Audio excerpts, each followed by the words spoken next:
Hey, thanks for joining us back here today. Welcome back to the channel. If you haven't had a chance to subscribe, do that. If you like the content that we're putting out, go ahead and hit the thumbs up and make sure you turn on your post notifications to catch all the episodes of the bucket list. Now that we've finished the condo project, what I wanted to do was just kind of go over everything, kind of tell you what we ended up spending on the reno. It's about a 1,200 square foot, 2-level condo. And I know that if I was just going to look at, whether it was just to rent it out or something like that, or even to do a quick flip, I probably wouldn't have done everything that I've done. But, and we still have a few more things left to do. But I just want to kind of go over each one of those, and you can kind of make up your mind on, in the future, if you ever want to do something like this. So when we started with the condo, downstairs, there was a half bath and then also the laundry room. And then that carried in from the garage into the kitchen. So we ended up redoing, while we had ordered the cabinets for the kitchen, we redid the flooring. I also redid and repainted everything and put a new vanity, some lighting, a toilet, retrimmed everything. But the cost on that bath and also that little room back there was $1,600.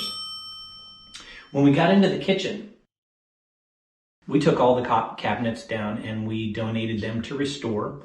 And the whole idea there was all new kitchen cabinets, all new, at least a Formica or something like that surface. I wasn't going to go with granite just because of the cost, or also even a solid surface. So we didn't do that. But we found some, surface that looked similar to granite.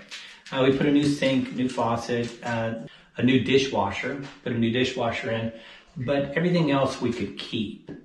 So that was good. So with the kitchen, we ended up spending $6,700 for that.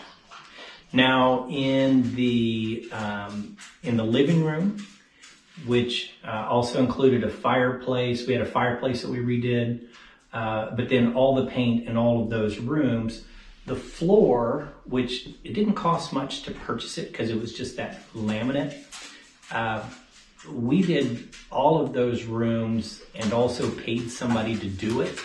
And there was $1,300, and then also the painting as well. Now the fireplace, we redid that, took the basic bone structure, did some shiplap there, painted it, made a huge improvement, and actually built a mantle as well. Didn't spend much on that. It was like $26 for the mantle. But everything all together there, including the paint, was $220. Now the bigger project, which was this staircase. With it, we redid everything. I got new railings, new side skirts, new, just everything was new. Even upstairs, the railing there. So that was the longest project. Now, if I probably didn't have anyone living here, it may have been an easier project, but take it that I had to always keep it safe. And these things are now just solid. They're solid. But it did take about 6 months to do just that project on its own at a cost of about $2,500. So, you kind of weigh that, and it makes a dramatic statement coming in.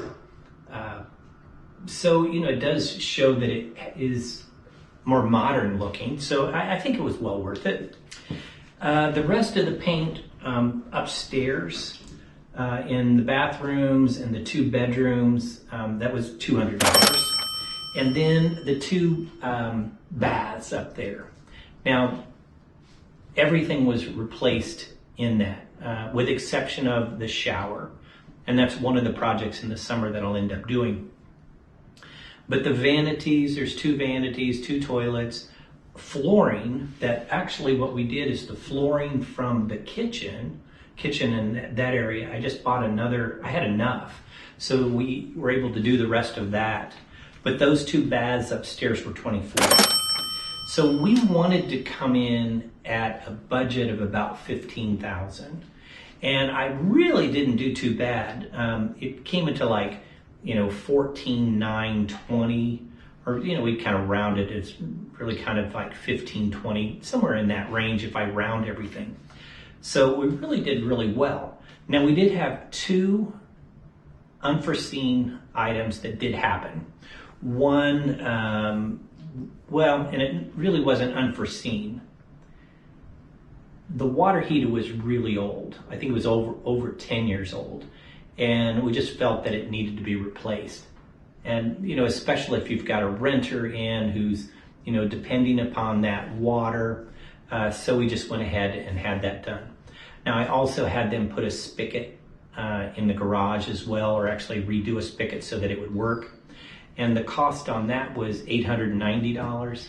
But it's a 40-gallon unit and does what it needs to do. The only other thing was we did have the furnace looked at, and I'm not sure if it's the original. If it is, it's really, really old.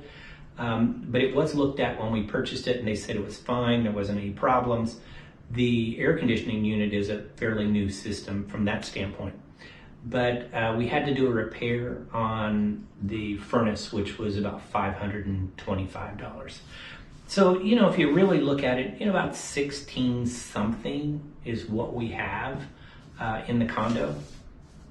So it really wasn't bad. I looked at it also. It was a really good way to just do things. I mean, I enjoyed just doing things. But everything has been touched in the house. I went through just not that long ago, and we replaced all the doorknobs. So they were the old gold ones, and now they're that kind of brushed silver. The only other thing besides painting the fiberglass shower is we do have the bedrooms. The carpet's decent, but with two very large dogs living in this, we didn't want to put that money in at this particular point. And I don't really know. I mean, probably what we should do is put in, some laminate down there, like we did on the landing. With two very large dogs, after we put in the stairs, which was carpeted, they actually have a difficult time coming down it.